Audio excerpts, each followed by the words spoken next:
Эгер бүгүнкү бийлик чындыгында мага элимдин тынчтыгы, элимдин ден соолугу кымбат деген болсо, эгер ушул чын болсо, 12 апрелде өтө турган жергиликтүү шайлоолорду күзгө жогорку кеңеш менен бир күндө бирдиктүү шайлоо күнү деп ошол күнгө жылдыруусун талап кылам.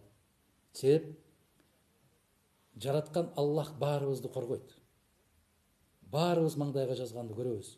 Бирок жараткандын өзүнүн сөзү сактансаң сактайм. Мына ошондой илдет жүрүп аткандан кийин сактаналы. Сактанганга аракет кылалы. Сактаналы десе жанагындай un, май, чайлардын, туздардын баарын үйүбүзгө топтоп алып эмес. Тазалыкты сактап, ыйманыбызды бекем кылып, напсибизди тыйып, жараткандан жакшылыктарды гана тилеп, бири-бирибизди аяп, мына ушундай ниетибизди түздөп, пейилибизди оңдоп сактаналы. Сактануунун эң чоң жолу пейилибиздин түздүгү. Бири-бирибизге болгон мамилебиздин түздүгү.